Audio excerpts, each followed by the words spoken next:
Comics. Because they have no home. This is the podcast We Like Comics Because They Have No Bones, and you have been digitized into our Aftershow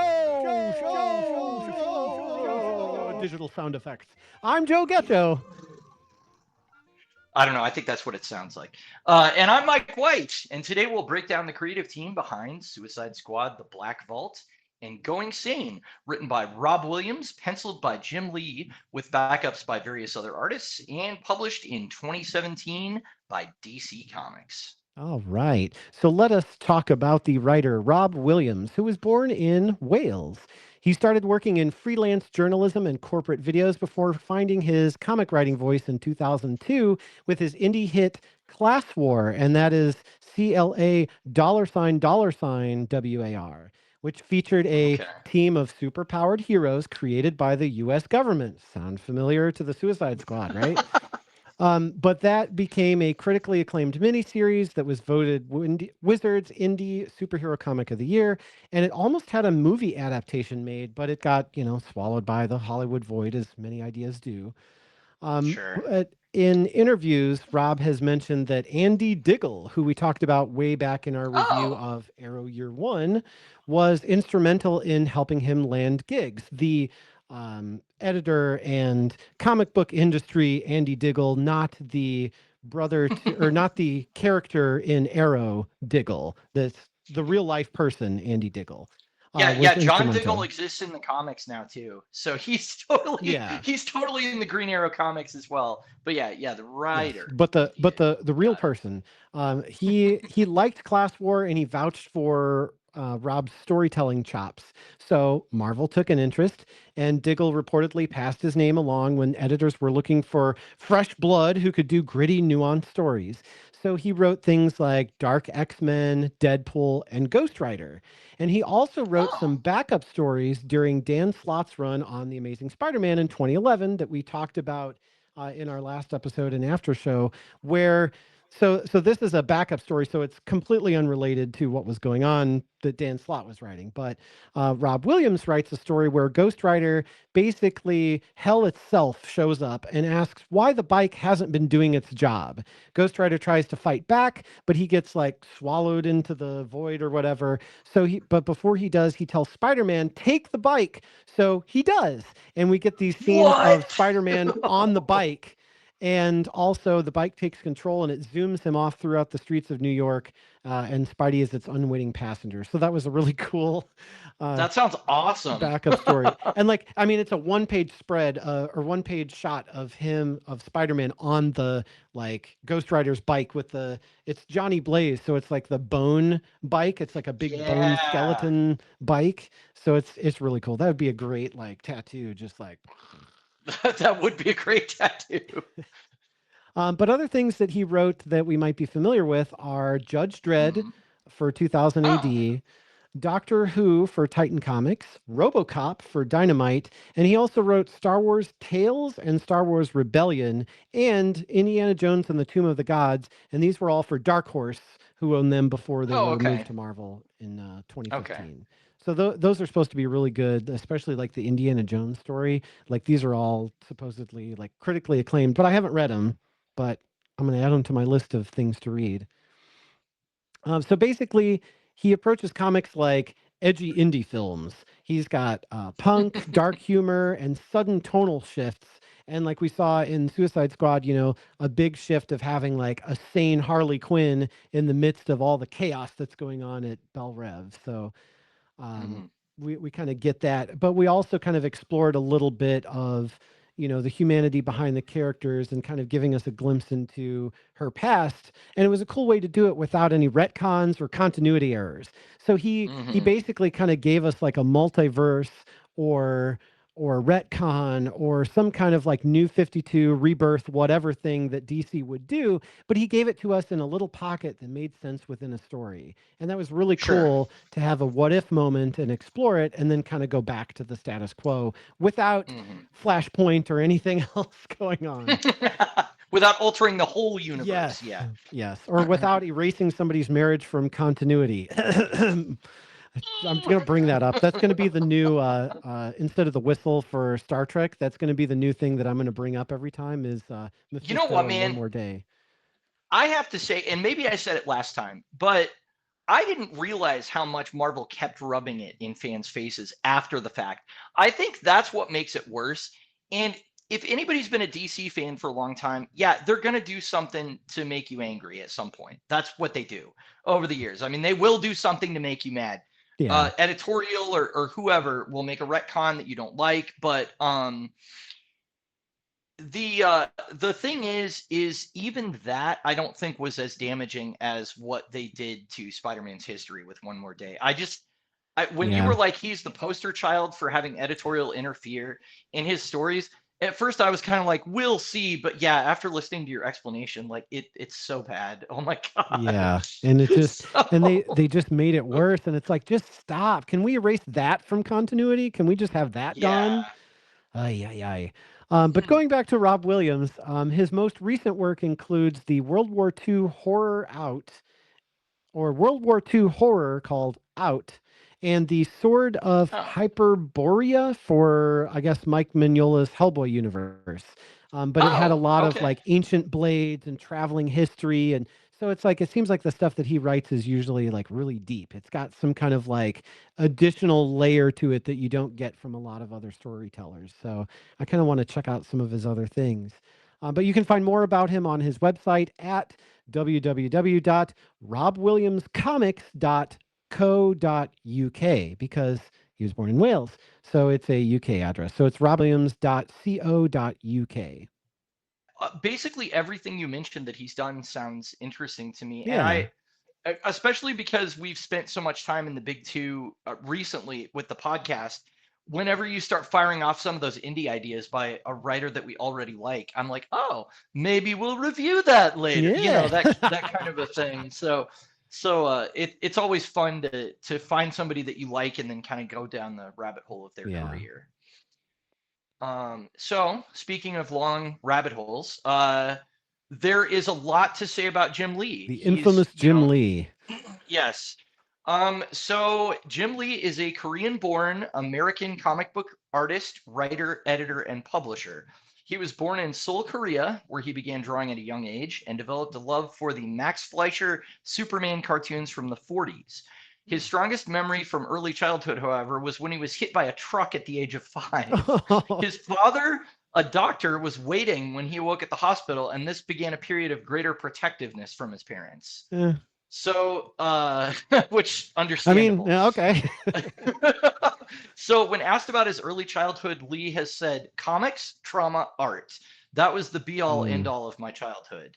And so, after the Korean War and the ensuing Korean conflict, Lee's parents decided to immigrate to the United States, where they first resided in Ohio before finally settling in St. Louis, Missouri, about an hour oh, and a half from where I live. So, nice. Did you in go St. visit? Louis, yeah, totally. And Oh, I yeah. I went to was I Jim Lee's was house not and I was like, yo. I was not yet born at this time, I don't believe. So Oh, yeah, that's he's right. a little bit older than us. I think he's 60 years old. In St. Louis, he began drawing posters for school plays. He also began a period of increasingly feeling like an outsider due to his American side that he displayed in public and his Korean side that he displayed at home. Due to this, his favorite Nah, comics were the X-Men, which they're kind of outsiders, right. Spider-Man is obviously always an outsider, and Superman as a child. And he credits Mm, these three characters as getting him interested in a career in comics and identified especially strongly with the X-Men, who were themselves disenfranchised, he said. right. So Lee has also described Superman as the ultimate immigrant and said that reading his books helped him to assimilate into American culture. Seeing Mm, Clark's public persona with glasses and his private persona as Superman provided Lee a sense of sanctuary from the pressures he felt as an immigrant that didn't interesting. fit in. Yeah, so isn't that interesting? Like Yeah. he's because Superman is like a white guy, so you wouldn't think necessarily, but that was the character that he read that he was like, oh, he's like me. He came from another world to this new world, and Right. But so it helped him kind of make peace with it in his life. And yeah, that's really what we were talking right, about, just a little bit ago on the Spider-Man, rants that we went on. That was yeah, like, these characters are more than just characters on a page. It's like this Mm-hmm. means something to people. And you look at somebody like Jim Lee, who's famous because he's really freaking good. And Yeah. all these stories of people who read about comics when they were younger and then they grew up and they actually got to work on those comics. I mean, how amazing would it be Mm-hmm. to be like this character, or like with Star Trek? Like Star Trek helped us, get through childhood Oh into yeah. adulthood. And so imagine like actually working on, a Star Trek episode or a comic or something and being able to shape it with your own self. Like that would be so amazing to see the thing that helped shaped you and now you get to do it as well. So, I mean, that's got to be amazing. Yeah, it Or really must super, be. I I guess. mean, Superman. It's got to yeah, be it's super. super. So while Lee was given a Korean name at birth, he chose Jim when moving to the U.S. at age 12, which that's very common. I Yeah. famously had a friend that I used to go to church with years ago that went by Billy Kwan, and his first name it was spelled Hyuksin. That was his actual name from Korea, and I tried to say it. If I tried it once, I tried it like 45 times. I was like, I'm gonna get it right. It's Hyukshin, and he's like, no. Every time it was just like, no, you're like you don't have a grasp of the language, so you can't. You just your mouth doesn't make Yeah. those sounds. So I get why they do that. But yeah, Jim was not his birth name, but that's for all intents and purposes, that's his name now. So his parents being this is kind of the sort of stereotype of what people think the like prim and proper Asian household is. They urged him to become a doctor after graduating from Princeton, but Lee took an art class, which, along with Frank Miller's The Dark Knight Returns and Alan Moore and Dave Gibbons' Watchmen, made him realize I still have a passion for comics. So it was at this time, after graduating with a degree in psychology, that Lee began to Oh. practice drawing 8 to 10 hours a day, Oh my so much gosh. that he eventually required a shoulder brace from a pinched nerve. I So bet. Oh my gosh. Being he was and probably like going, hunching over and like downing coffee and just like oh yeah. furiously like scribbling all day. I mean, obviously it's not scribbles anymore, but at the time it probably So felt like it. it's really awesome because he's really one of those people that other people had kind of tried to set the course for his life. And it seems like comic books just kept coming back in front of him. And he was like, no, I think that's what I want. I think that's what I want. And Hmm. so but it wasn't just that he got lucky. Like he put in a lot of hard work to Yeah. become the artist that he is. And so, following the shoulder brace incident and everything, at the urging of fellow comic book professionals, Lee went to New York to show his portfolio in person to editor Archie Goodwin, who hired him for Marvel on the spot. His first professional gig was Alpha Flight, which led to Punisher War Journal and eventually fill in spots on the Uncanny X-Men. And it's here that he met Chris Claremont, and between Claremont, Lee, and other regular penciler Mark Silvestri, was credited for the massive success of the title in the 90s. So during his stint on X-Men, he also co-created Gambit with Claremont, Oh, as well nice. as met his current inker that he's worked with for 30 plus years now, Scott Williams. So if it's Jim Lee art, it's Scott Williams on inks. They've been together since like the beginning. Lee's work was so popular on Uncanny X-Men that he was allowed to begin his own title, simply titled X-Men, as both artist and co-writer with Claremont. Lee's X-Men Volume 2, Number 1 is the best-selling single issue in the history of comic books, So that was a selling good 8 idea. point yeah, selling 8.1 million copies and Oh, earning $7 million in profit for Marvel. goodness.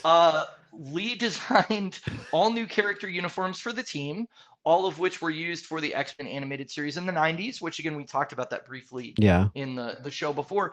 And it defined the look of the title for a generation, which was our generation. Well, and another He one also, because X-Men has come Mhm. back now. That Oh, that's same right. animation style. So, That's yeah, right. it's back again. Yeah, it's and he also the other like major character that he created was Omega Red during Hmm. his time on the title. Okay. So guy with the weird tentacle adamantium Yeah. tentacle There's a things. I lot don't of really know weird what his tentacle deal things is. in X-Men. Sorry. So hey, if it's true, it's true. In 1992, wanting more creative control over his work, Lee left Marvel along with Mark Silvestri, Rob Liefeld, Eric Larson, Todd McFarlane, Jim Valentino, and Whilce Portacio, which is actually credited as one of Lee's inspirations.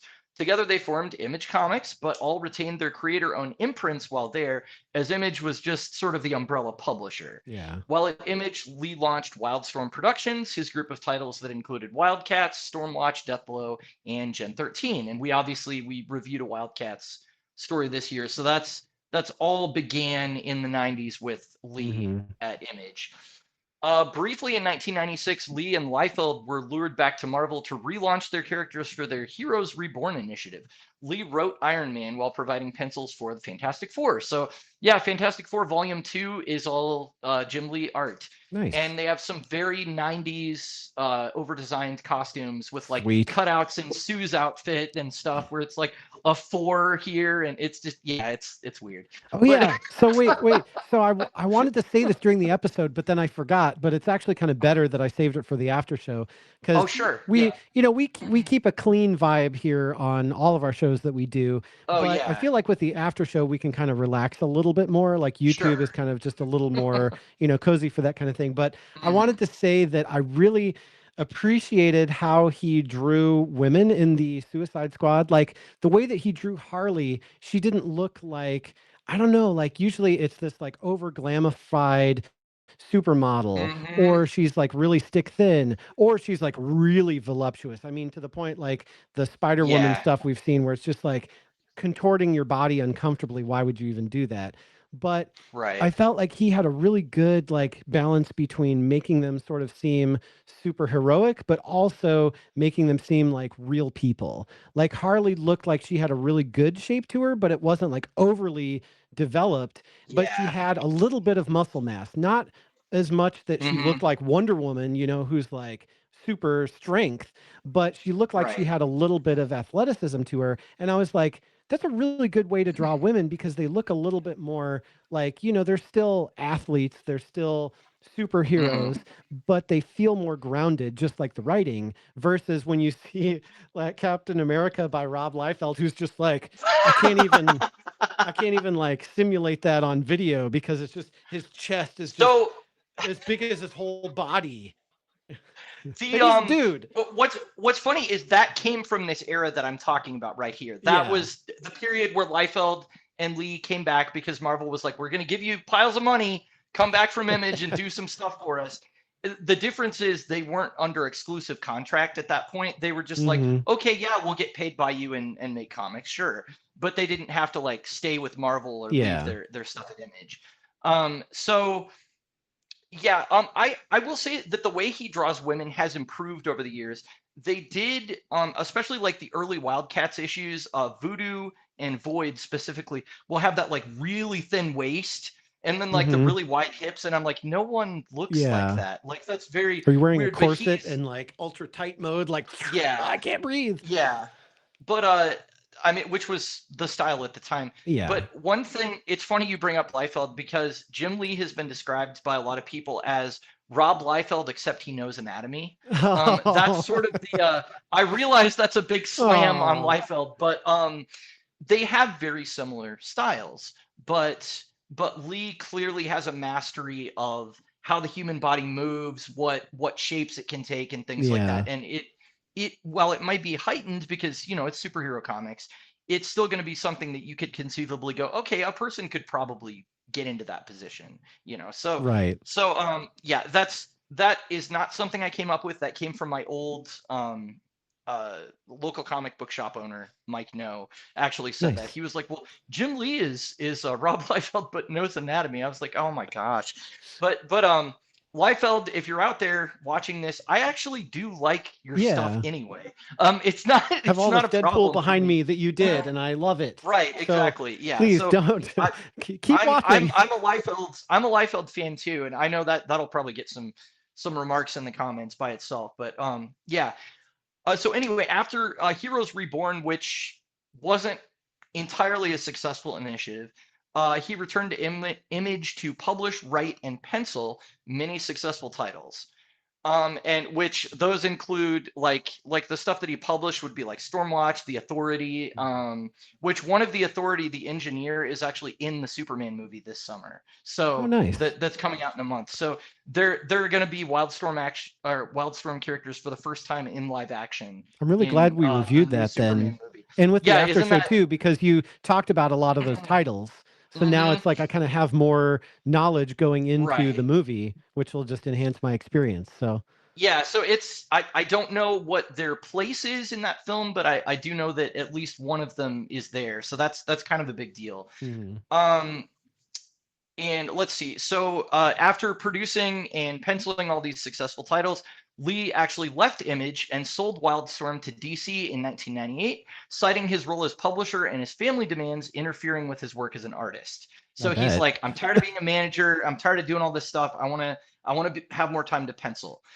So Feel that. at DC, Lee's career has seen him pencil the massively successful Batman Hush with writer Jeff Loeb, Superman for Tomorrow with writer Brian Azzarello, and All Star Batman and Robin with Frank Miller, which is a very Wha- infamous book, Wow. um, which It suffered seems like his style nearly. would be too bright and cheery for a Frank Miller There story. is a big disconnect between the way Miller writes and the way Lee's art looks, It's and kind of it's like Tim it's Burton. Like yeah, you put him with Danny Elfman, like that's just they can do yeah, it. But if you exactly. put Tim Burton with like Hans Zimmer, Yeah, what are we- that's we're that's a little we're strange. happy creepy characters. We're happy. It's all great. It's a Melodious. little strange.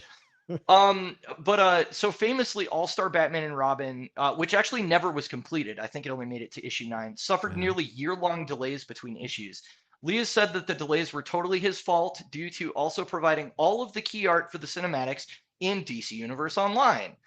Lee was also named executive creative director of DCUO during its launch and eventually became the co-publisher of DC Comics alongside Dan So he got DiDio. busy again, away from his So, family. yes, Oh exactly. man. Sucked right back Exactly. in. But if you were like, "Oh, his art looks recognizable and familiar and I've seen a lot of Hmm. it." Yeah, every one of those It's still everywhere. cinematics in DCUO is Jim Lee's art. So, cuz he did all of that. Man, I So, really want to play apparently he was DCUO trying to. again. I know, right?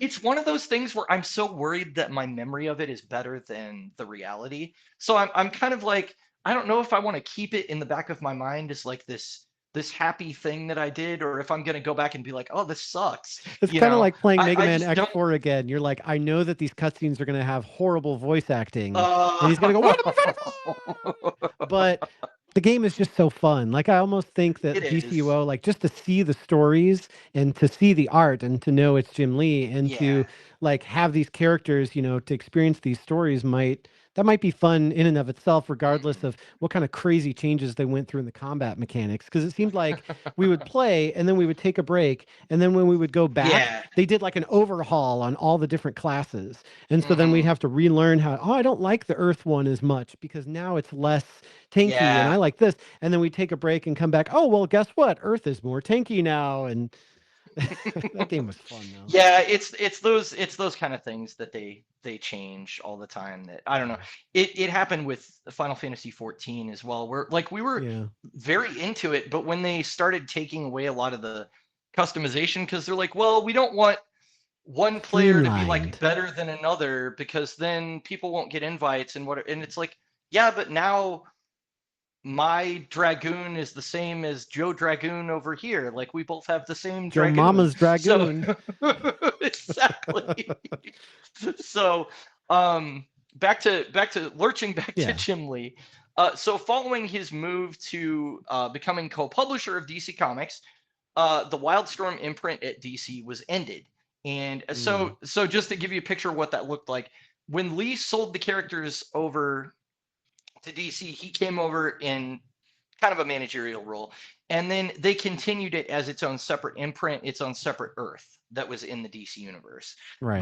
But yeah, at this point, they end the imprint, and a year later, the New 52 was launched, Ah. which integrated all of Lee's Wildstorm characters into DC proper. So you can see how if he was in a management role, he would be like, "Hey, I want my guys to play with the big dogs and be in there with Right. everybody else." They're So just as good, if not uh, better. right. So Lee also penciled the first 12 issues of Justice League alongside writer Jeff Johns, and together they were Nice. also responsible for the direction of the comics relaunch, like across the line. So Jim Lee actually, there's a little like concept art thing in the back of every single New 52 trade, the first trade, where it shows here's Jim Lee's redesign for the main character. Like he Nice. redesigned the whole DC universe for the New 52 relaunch. So instead of Some of them were Deathstroke really kills the cool. DC universe, it's Jim Lee redesigns the DC universe. Basically, yeah. So and some of those were more successful than others. I think people didn't really Sure. care for the Supergirl one. What else? Green Arrows. I don't think people were a fan of either, but I think that again was one of those. They're trying to like young him up so that they could get him to look like Stephen Amell, Yeah. and I think that Have him was do kind the of a salmon mistake for ladder. the. Yeah, yeah. Oh man, that's crazy, dude. I can't believe anybody can do Yeah. that. Except for the Flash, he can just go. Right. Yeah, the Flash was like. Oh, that's easy. I can Well, do that. he'd still have to be strong enough to lift his own body weight, I guess. But Well, if um, nothing else, the sheer momentum of jumping at superhuman speed would probably be enough to carry him all the way to the top. that's true. So I guess to wrap this up, Lee currently serves as president, publisher, and chief creative officer of DC Comics. So he's not like sharing that duty with anybody now. Yeah. He is also married to Carla Michelle Lee, who he has 9 children with, aged 11 to 31. So that's so he still has like little kids at home like Hmm. now, which is crazy to They me. must have figured out a way to make that work after all those years, because They he's must still have, wearing as yeah. many hats as he did, 25 years ago. But Yeah, and that's what made him leave to, be with his family. So if he's not doing it that's now, they what's so must have figured funny. it out.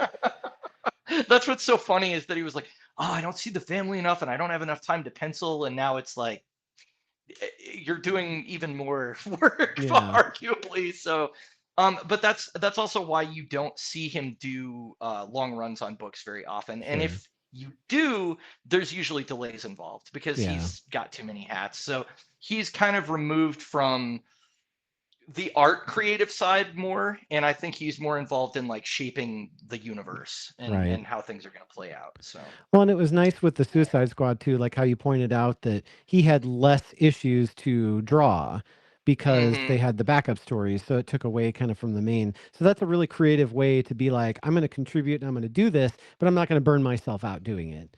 Like, right. I think that is a good lesson that I want to take back for myself and be like, okay, how do I do that where I don't have to do as much work, but I can still, do my thing? Like, what does that look Right. like? So it's cool how he I did that. haven't figured that out yet. But Well, I'm if you glad have, that tell us he in the did. comments, and maybe Jim Lee will write a Work book life. about his experience. Yeah, there Not you as go. much on the artistic side, but more on the like Sure. familial side. But I would read the book on the artistic side, although practicing 8 to 10 hours a day probably has a lot to do with why he's so yeah, good but at if what he you could does. practice 8 to 10 hours a day and know that you would Exactly. draw like Jim Yeah. Lee, I mean, might be Yeah, worth. that's true. Yeah, my understanding, at least from looking into the biography, is that period he had just graduated college. He went back to move in with his parents, and they were like, "You're not going to do anything with the psychology degree." And it took a lot of convincing for them finally to be like, "All right, fine, you're going to do this art thing, so we'll support you." And so he had them to kind of support him financially while he was just spending time practice, practice, practice, Yeah. practice.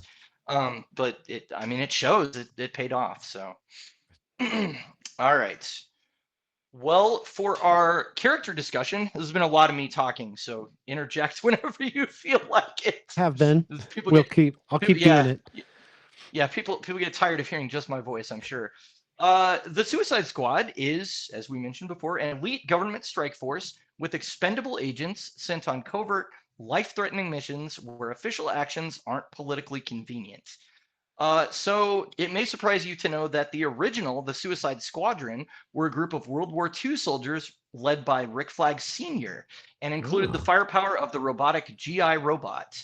And if you want to know more about GI Robot, you can actually watch James Gunn's Creature Commandos on oh, HBO Max because I think he has like a whole episode dedicated to his backstory that's there. So, cool. and they show a little bit of like his time in the war with the Suicide Squadron as well. Hmm. Um, so these characters first appeared in Star Spangled War Stories number 116 in September of 1964, written by Robert Wow. Koeniger. I believe that's the right way to say that, and penciled by Ross Andrew.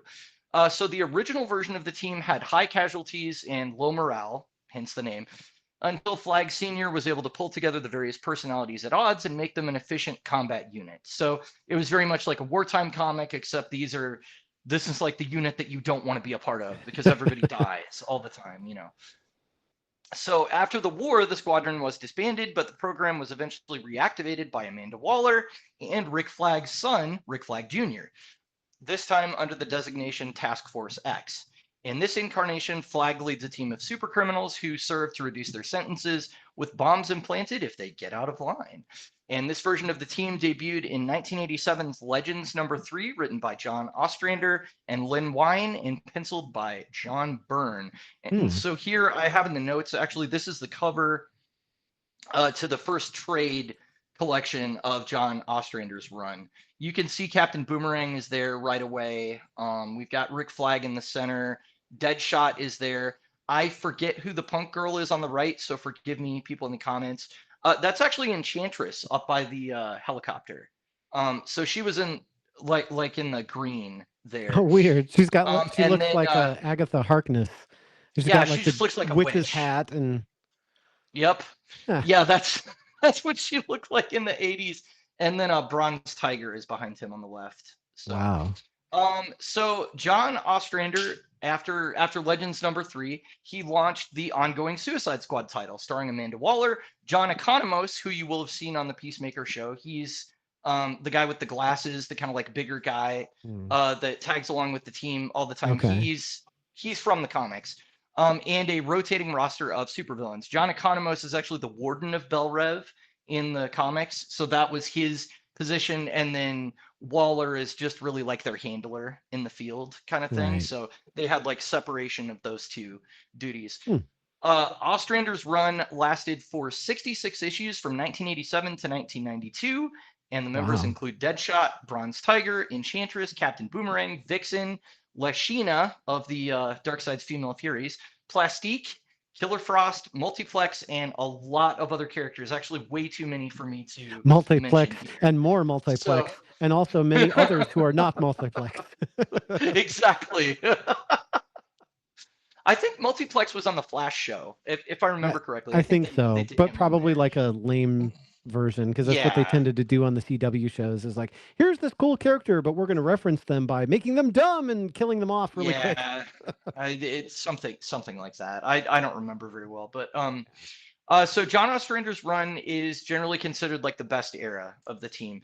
It has good character interactions, lots of intrigue, and even a few deaths along the way. Sorry, Slipknot.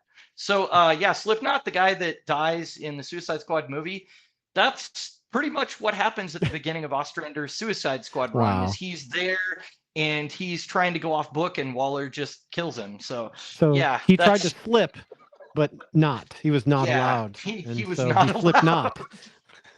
You idiot. He's the poster Gosh child darn it. for the Suicide Squad getting your head blown up. And He's I the guess red that's his shirt that's story. there to prove the Yeah. situation is real. You know, that Waller means business. So He's worth being beaten up to show that this is a real threat that our security officer can't yes, handle. exactly. Poor Worf. Oh, I used to hate that so much. The Chinese Thank will be goodness they silent. gave him his yeah. Thank goodness they gave him his moment on Deep Space Nine and in the movies. Yeah. So a lot of the events in this run are very memorable. Like I said, like Boomer moonlighting as Mirror Master to steal on the side, Waller actually talking down Batman to get him to leave Bel Rev without a fight, and Wow. Flag becoming embroiled in a love triangle and actually ultimately being demoted from team leader. Oh, wow. So James Gunn has said that Ostrander's run was his inspiration for making the Suicide Squad in 2021. Every Okay. interview with him, he actually doesn't say I'm adapting DC's Suicide Squad. He says, well, this movie is based on my very favorite comic book run by John Ostrander like he names him in all the Yeah. late night interviews and stuff. So I was like, wow, okay, so he's very specifically and the fortress that they go to infiltrate in the movie Jotunheim is actually something from the Ostrander run as well. as well as having Peacemaker on the team. That's something that Ostrander did. So Interesting. I didn't realize that this was like you said 87 to 92.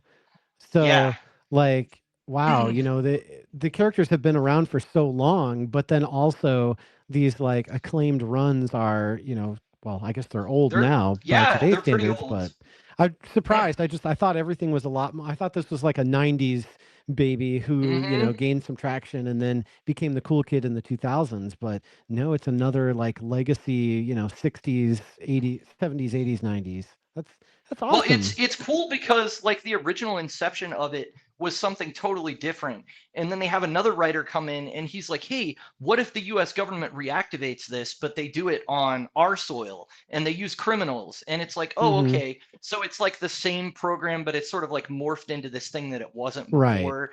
And that's a good way. Again, with DC, you want to see those like legacy ties. So having a Rick Flag Jr. and Senior as well, that's like the tie to the original Right. team. and But and it's what not. they're having to do in the movies now is do the opposite of that, because on Creature Commandos we have Rick Flag Senior, and he's like, I'm upset about my son getting killed. And then he also is going to be in the Superman movie, so it's like they've sort of flipped it because they Mhm. already killed Flag Jr. So now they're gonna It's it's a actually the reverse guy that played legacy. Crossbones in Winter Soldier. The actor that played Crossbones in that is Okay. playing Flag. So many other writers have tried to take a stab at writing the squad after Ostrander left, but few were able to leave as strong a mark on the characters. I mean, you're looking at Ostrander wrote for 66 consecutive issues and one Yeah. annual or something. And then the next writer had maybe like 12, there's like 12 issues here, a 4 issue miniseries there, but like it didn't seem like anybody else They could couldn't really, recreate the success yeah, that he had. yeah. Um, so really that moves us up to post Flashpoint, which again, if you're a big fan of the team, I know there's other volumes that happen in between here. Because I think Flashpoint or post Flashpoint is actually volume 4, but those other two volumes were very short-lived, so I'm kind of Mhm. just glossing over them.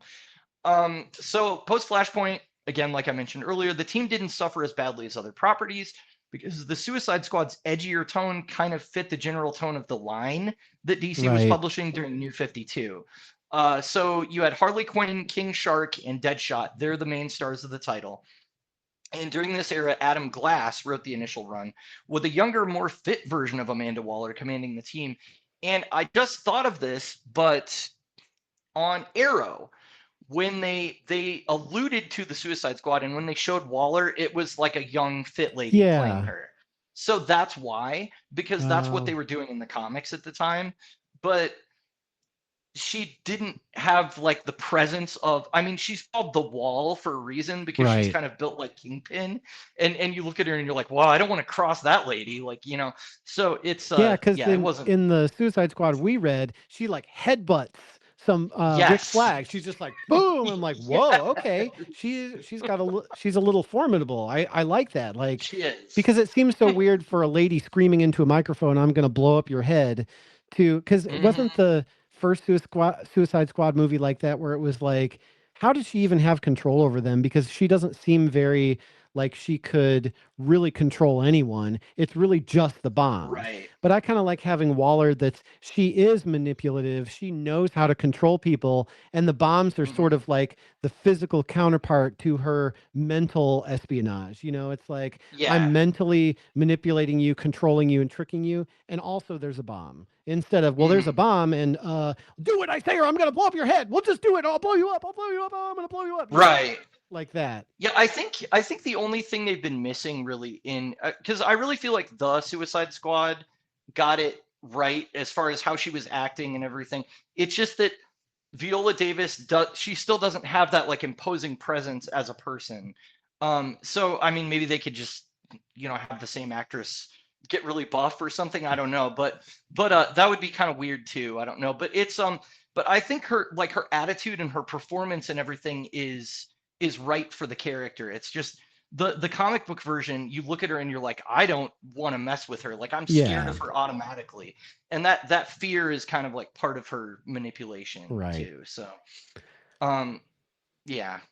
Well, what I was So, going to say oh yeah, earlier go ahead. that I remembered was it's good though that, with all these different writers taking over, it sounds like because it's a Hmm. team book, they can kind of just rotate the roster and change a few things here and there without really Yeah. changing the, origin of why everybody is doing what they're doing and how they're doing it, Hmm.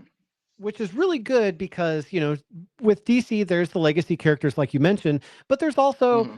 Hawkman, where let's take the Suicide Squad and let's say, oh, they're actually from an alien planet. Oh, wait, no, just kidding. They're actually from Earth. Well, actually, they're born into the Earth, but they are aliens. Well, actually, it's like retcon it so many times that Yeah, nobody yeah, has any yeah, idea yeah, what's yeah, going yeah. on.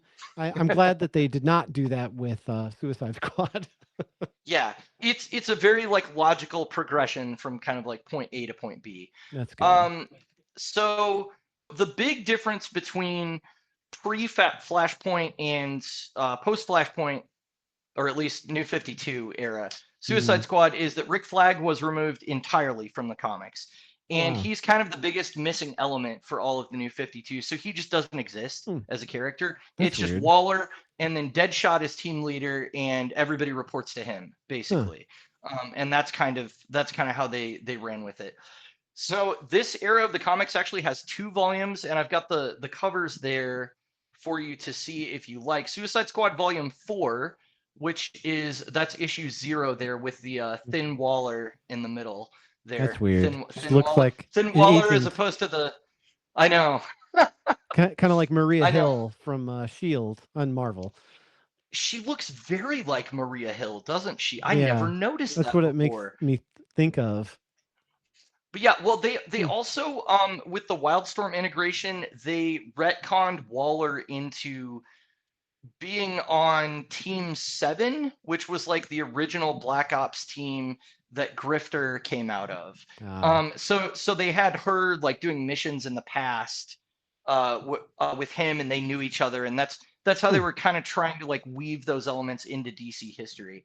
So I would have been more fine with them showing her look like that, like back in the day, but maybe now that she's an administrator, she's the bulked up version or something. But Yeah. the second volume, this is after the Forever Evil event, Well, was New Suicide Squad, which, as you can see from the cover, that looks has cool. Black Manta. Yeah, the art's really awesome. It has Black Manta, it has Deadshot, it has Deathstroke. I think Deathstroke stayed for about 1 issue before betraying everybody, so which is understandable. Yeah. Um, Who's that but next to him? let's see. Oh, that is Joker's daughter. She is this is gross and I'm sorry. So the Joker cut his face off at the beginning of New 52 and Right. she's wearing it. That is Oh, not her face, that's his skin stapled over her face. well, in So yeah, in she's very Gotham, insane. in Gotham, Jerome, who is the Joker, has a twin brother who one of them cuts off their face, and I can't remember if the other brother wears Oh, it or what. But so yeah, oh gross geez. I need to Joker watch things. Gotham. Well, Yeah, so so it's really she like finds it, he discards it, or Batman defeats him and he she he finds it. discards it and it like ends up in a sewer and she finds it and like She thinks puts it's it the on and mask. then Like put it on and I party guess time. I don't know, but she's I know for sure that she is a character that Nate has a lot to say about because Oh, she was drastically altered from her pre pre Flashpoint version. okay. I know. So and I think she was kind of sympathetic. She's an absolute maniac in this. So what as evidenced by normal people don't Understandable. put other people's Joker's skin on their daughter. faces. So yeah. So They but she's don't? not really related to Joker. Except Oh, for you. You're the only here, one. hold on a Um, second.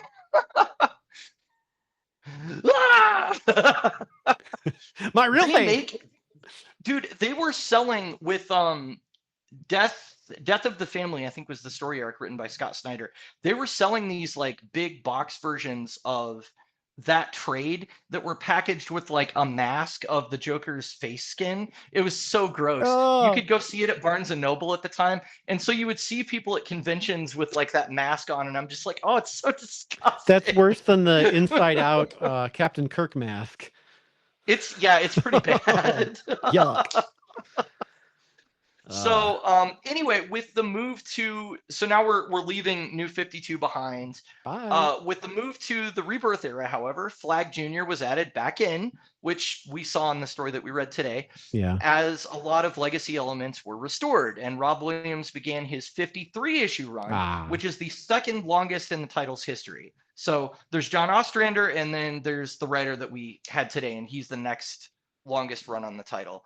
Following this volume was Tom Taylor's volume number 6, which was only 11 issues long, I think, and focused on almost entirely new characters, although Harley and Deadshot were still featured. But I think there were like some revolutionaries trying to overthrow a corrupt government or something, and they formed their own Suicide Squad. It was kind of like a side thing that wasn't really related. Weird.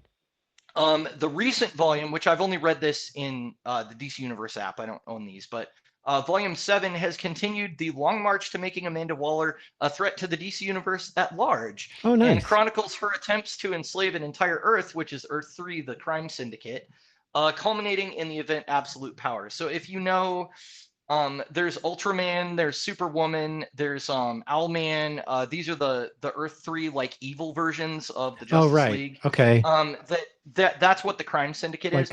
Well, the guy with the Green Lantern ring that's like evil or whatever, and he's like a mess. His power, I think Power Ring is his name. Yeah. And he's like terrified all the time, and the ring actually rules him, as opposed to the other way, because he has no willpower. He has no. Yeah. That's the. I sense you have no willpower. You have been chosen. Right. Oh no! Get away from me. Yeah, so that's the crime syndicate. So I guess Waller just goes, wait, an entire planet of super criminals? Why don't I control them? Delicious. So she puts all these plans into motion to take over Earth 3. And there's actually a section of that story where like Flag goes rogue, and he gets a whole bunch of villains that hate Waller more than they're scared of her to follow him. And then Peacemaker and Waller are doing their stuff on Earth 3 trying to take over. And those two teams have to like come together and see who wins. But in the event Absolute Power, which I have not read, so everybody bear with me if I get stuff wrong, I apologize. Waller decides to neutralize every metahuman on the planet because that'll make everybody safer, right? So Waller recruits Failsafe and the Brainiac Queen, which are both characters I'm not familiar with, and begins her campaign of fear and control over the planet. So, all right, so find all the mutants, concentrate on them. I mean, metahumans. Yeah, that's right. They've really like taken Waller over these last few years, and they've been ramping her up into being this worse and worse and worse threat, because it's kind of like she gets power and control, and then maybe something doesn't go her way, and her answer is always, I need more power and more control. And so it's like she's almost like she's going crazy, like she's getting more and more mad with control, and like I need to make everything make sense, and I'm the only one that can do that. And so she's the solution for everything. So, yeah, exactly. So Waller's kind of been on a long march towards becoming more of just like a supervillain, which people are kind of mixed on. I kind of prefer her to be kind of amoral, but in like a middle ground where it's like, well, maybe what she does is necessary, but like her methods are really awful. So I don't know if I can, they're losing some of that nuance as they kind of move her in the direction of like she's just a problem for everybody. So I kind of like the clandestine organization Black Ops angle better, where it's like more about the espionage, and then I imagine her running her equivalent to like Nick Fury, where it's like she's running an intelligence organization, but her secret weapon instead of the Avengers is the Suicide Squad. But it's not send the Avengers out and let them make a mess of whatever city. Well, although they do that, but send out the Suicide Squad but it's like what they couldn't do in the Avengers movies was that, they gave them this thick book of the Sokovia Accords and said, the Avengers will follow these rules. And they're like, no, we won't, we're out. So it's kind of like Waller gets to do that, is now she has her own Avengers that, she can use in her intelligence organization, and they will do what she says or she'll blow them up. Like, they can't say no. Yeah, exactly. And I'm not saying like, she doesn't have to play by a rule book. The only rule book she has is her own. So exactly. So it's not like, oh, that's the Marvel equivalent or the DC equivalent. I don't mean like that. I just mean like kind of a similar story to, compare it to something that I'm more familiar with, which would be in Marvel. Right. But, there's other stories out there that aren't even superhero related that are similar to that too. But I always like the Suicide Squad better kind of from that angle of sort of the Yeah. espionage intelligence. And then they're the blunt part of, because you need somebody to gather information and then you need somebody to Mhm. carry out the assassinations and blow things up and whatever. And so that's the Suicide Squad. Yeah, I prefer them to be a little more grounded as well. I mean, as grounded as you can be with, somebody with a sword that takes people's souls and, all those, all and a centuries old witch demon possessing somebody's body. And a But I crocodile like man barfing in his helmet and drowning in his own exactly. But helmet. but I like they started to lose me on that volume and I stopped reading in the app because I wasn't as interested once it escalated into like, oh, now this is going to be a big event thing. And I was like, Yeah. can't they just stay in their self-contained lane kind of? And I mean, they had like a crossover with the Teen Titans and stuff like that. And I was like, that was cool, but I don't need the Suicide Squad to be like big event book. Like I feel like Justice League can already do that. And I feel like they're in their corner doing their own thing, and that's kind of where I'd like them to be. Yeah. So, Like, oh, let's take Waller and give her the anti-life equation, and then let's turn her into right. her own dark side. And now she has her own apocalypse planet where she has Suicide Squad society where she rules with an iron fist. And like, do we need to do that? We already have Yeah, Dark Side. We already have Atrocitus. We already have, right. all these characters in the DC universe that do these things. Why not have Waller do that, but in secret? Hmm. She's very loud when she's talking to her team, but nobody knows she even exists. She's like Carmen San Right. Diego. Where in the world is she? Where in the world Yes, is we Carmen San found Diego? we found the missing link between Amanda Waller and Carmen San Diego. Good night, everybody. So the only other thing I have to add, as far as history of the team, there have been multiple offshoots of the Suicide Squad over the years, like Task Force Z, which was actually Hmm. comprised of zombified villains that were resurrected with Lazarus resin. So it's taken from the Whoa. Lazarus pit and they make like a resin out of it, and then they can bring back these dead villains, and they're Nice. kind of like half brain dead, and then just give them commands. So that's Task Force Z, and Jason Todd gets mixed up in that, and it's a bad deal. Of So course. there's also Suicide Squad Black, which is a team geared towards containing magical threats. I think that was just a mini series. I might be wrong, but I believe that was just a mini. Sounds too And that much was like led Justice League by. Dark. Like It you're taking does, the yeah, concept and you're like, oh, they only do magic. Eh. yeah. It's kind of, I don't know. That was led by El Diablo. I don't think that one was as well received. I think Task Force Z was actually one that fans voted to get made, Hmm. because DC would do this round robin thing on social media where they're like, here's 4 titles, whichever gets the most votes will go to the next round, and then basically once we get to the last round, that's the one that we're actually going to make. It just sucks because they would Hmm. put like a Suicide Squad title up against like a new Hawkman book, and because they're more popular, I don't get my Hawkman book now, and I'm like, dang it, Ah. I want another No. Hawkman book. I want Hawkman. Well, it's funny Yeah, too, it because was it like, was gonna be like Hawk. It was gonna just be called like Hawks and have like Hawkman and Hawk Woman or Hawk Girl like hmm, share equal time. And I was like, that sounds awesome. I want to read that, but right? yeah, it got Ah. voted down. So Well, it's funny too with Task Force X and then, okay, Task Force Z. So now it's like, all right, what are we yeah, doing here? Are we going to have a Picard moment where the task force is killed and Picard or somebody like him says, plenty of letters left in the alphabet? It's just Task Force Y, Task Force W, Task Force U, Task Force V, work our way backwards through the alphabet. right. Well, I mean, it was kind of fun for a little bit. I think it only went for 12 issues as well. But it was written by Matthew Rosenberg, who's the guy that did the Wildcats thing that you were so Hmm. confused by. So you may not like it. I don't Probably know. not. It's Task Force, huh? yeah, but I think Bane had recently been killed, and so they had like a zombie Bane that was Oh. under her control, and yeah, it was it Powered was by weird to Lazarus me. resin instead of that like toxin.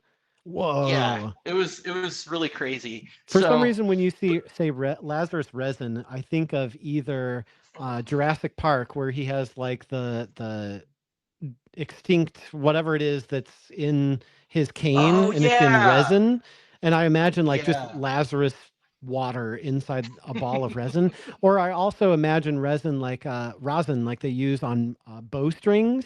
So like it made me think of Oh. the Umbrella Academy. Like, okay, put Lazarus resin on your bow, and then when you play your violin, the music will raise the dead, like the Oh, Pied Piper. yikes. I need to copyright that now before someone steals it. No, it's on You the do need internet. to Everyone copyright knows it. it. Oh, I should edit that out. Yeah. Um, so yeah, that's pretty much what I have for the history. I mean, obviously Okay. there's other events, there's offshoots that happen, but Yeah. that's a pretty quick rundown of kind of what they're about. So Nice. yeah. Well, it's kind of nice too, like I did with Amazing Spider-Man. It's like it's such a large universe Hmm. that I'm just going to focus on the Amazing Spider-Man, which is kind of the biggest part anyway. But it's enough just to Sure. talk about that than to talk about the 50 million offshoots. So I think that works Right. well. Is just what are we talking about, and just kind of focus on that, because yeah, we could be Dude, talking one shots and side stories all day. if you didn't limit it to just amazing, do you know how much more you would have had to talk? We would have been here for like 4 hours or something. Yeah. What you've got sensational, and then you've got Peter Parker Spider-Man, and I Oh, think for a while there was a book just called Spider-Man, wasn't there? As yeah. well. There's Peter Parker, the Spectacular Spider-Man. There's Ultimate Spider-Man. Oh There's yeah. just so many different variations, and like it's the same kind of thing with DC, where you talk about the different reboots, and then Rebirth, and then Mhm. Flashpoint, and all these events of things that happened, but Right. we kind of just focus on, okay, what part of that are we talking about? Like, we don't need to Right. re-explain Rebirth or New 52 every single time we Sure. talk about a DC comic. It's like, well, Sure. this happened, and here's how this book was affected by it. And I think that helps Right. kind of just Right. key in on key in on new what we are talking about. Key in on what we are talking Sorry, you about. said Keanu. Well, because I actually experienced Keanu Reeves' dialogue and his motion capture or whatever in Cyberpunk 2077. So I've Oh, been seeing a nice. lot You of got to Keanu that Reeves point. lately. Oh, that's cool. He's very integral That's to the very cool. story. So yeah, Okay. it's a Well, cool he's on game. the cover, so I kind of Yeah. would hope that he would be. Yeah, I'll definitely have to check that out. Um, so all right. We don't have any comments for this time. Everybody, we have been getting a lot of views. So Mhm. that means that you're not listening to what I tell you. So you need to not just I'll put view a the bomb in your stuff, head. but So you have to also like it, and you have to subscribe, but and you have to also comment. comment on the episode. So um I know that I'm going to get a comment from this one just about the Joker's daughter from Nate. So I know that's coming. And rather than me do the research and figure out what the differences are between her current incarnation and the old one, I'm sure he's got it committed to memory and can He's explain it a typing lot right better than now. I could. Exactly. So even though we haven't edited this, he's already typing.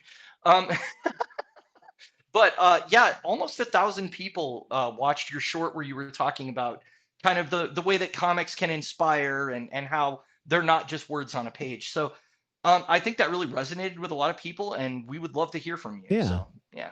Well, I also did on my own personal accounts, and on my personal YouTube as well. I Hmm. posted that I was kind of getting back into playing piano again, and on a real piano. Like, I actually got into a practice room at the Oh. local college at a real piano. And so I posted this short little thing of me just kind of like playing Final Fantasy VII, Those Who Fight, and trying to Oh. play it as well as I could. It's been a while.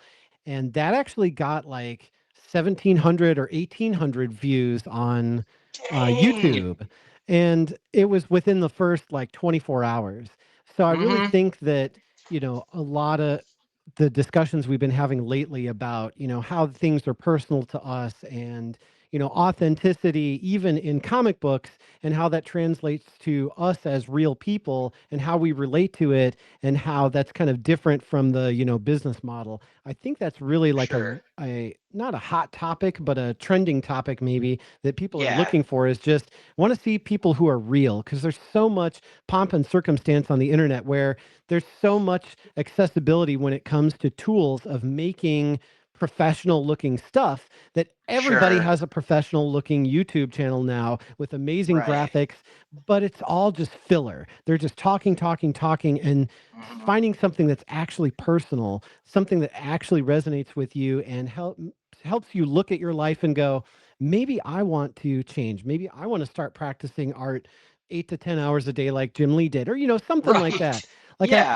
I Yeah. don't think there's as much of that on the internet as people are looking for. So something as simple as a short video of talking about, these characters are personal, or a short video of me just playing Mhm. on the piano. It's not perfect. It's pretty good, but it's Sure. really bad in my head. But people are like, oh, that's pretty good. You can at least attempt to play it.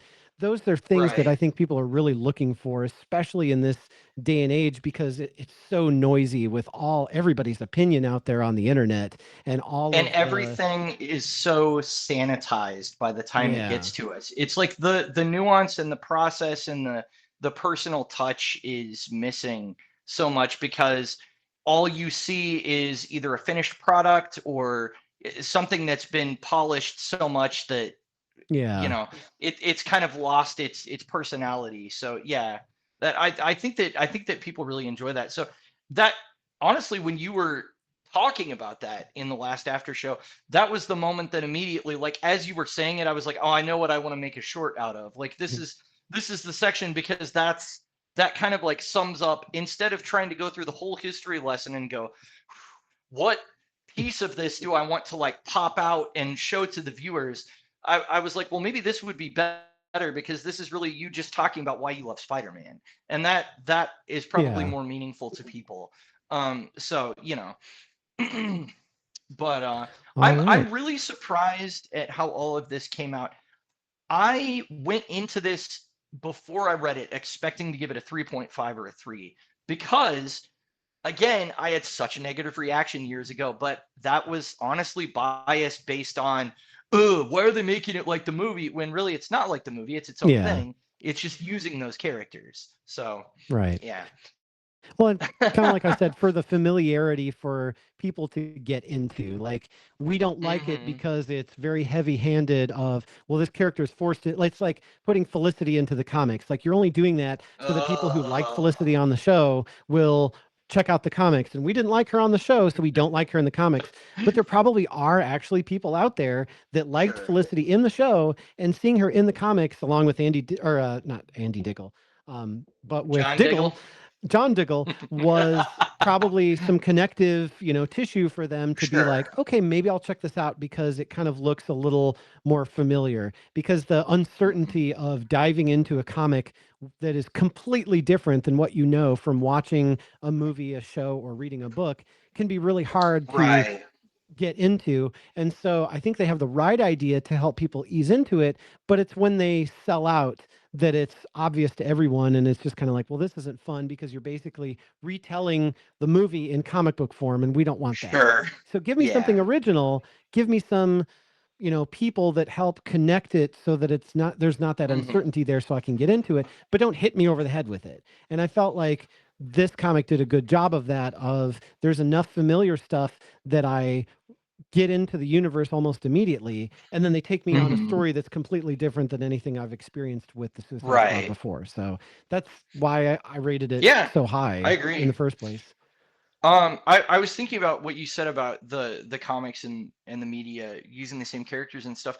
Actually, a criticism that people have had of Marvel's print division when the MCU was first starting, especially, is that you could watch the Thor movie and go to a comic book shop, and Lady Thor was the character at that time.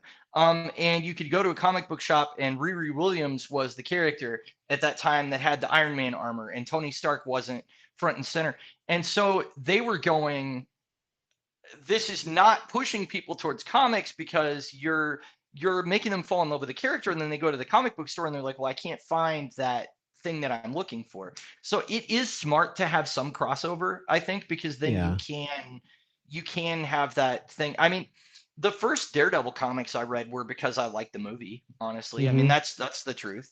So and Yeah. that's made me like a lifelong fan of the character. So, I mean, Well, it, and it does it does work as a if they do gateway. the movie well enough, then it should pay homage to the comics enough that you don't need them to be an exact one-to-one, because Sure. like when I watched Tobey Maguire play Spider-Man and then I went to read the comics, it had, his core essence was in that movie, agree or Yeah. disagree, but I Yeah. felt that his core essence was in the movie. And so when I went to read the comics, it was enough that I understood the character well enough to see what the comics had to say about him and the many directions that we went.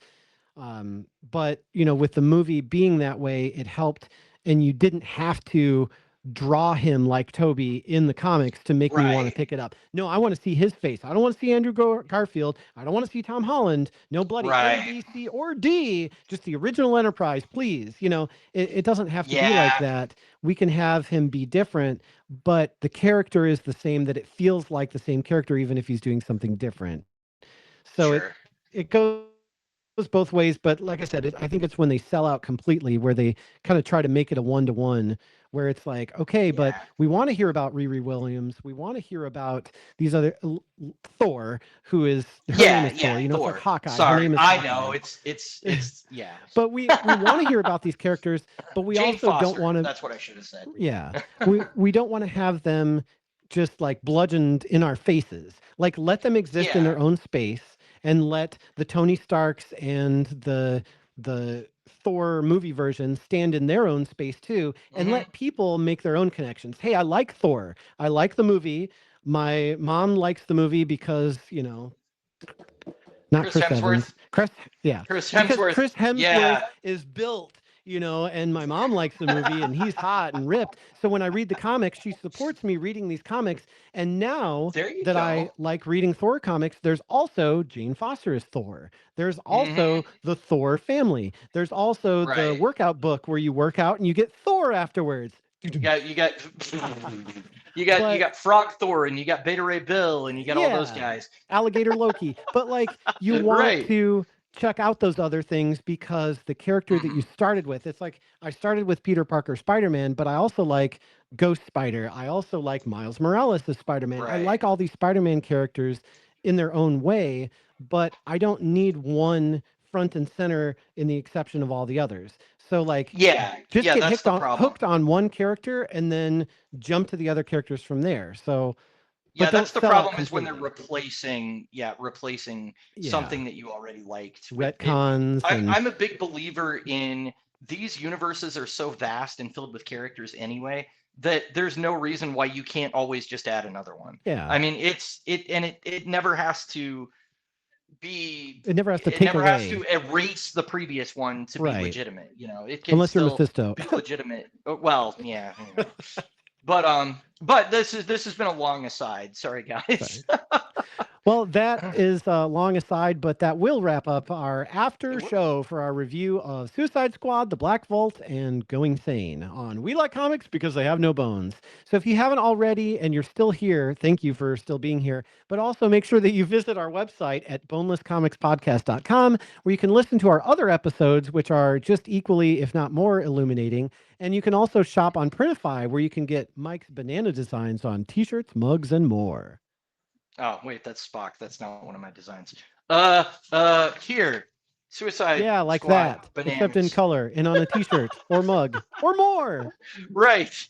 And if you like seeing the art and details of physical comics, as well as an engaging discussion, check out my YouTube shorts and follow us on social media at Boneless Comics Podcast or on Blue Sky Social or X at X. Boneless Comics 1. That's right. And if you haven't subscribed on YouTube yet, why haven't you done that? You need to subscribe and also make sure you hit the notification bell to get updates.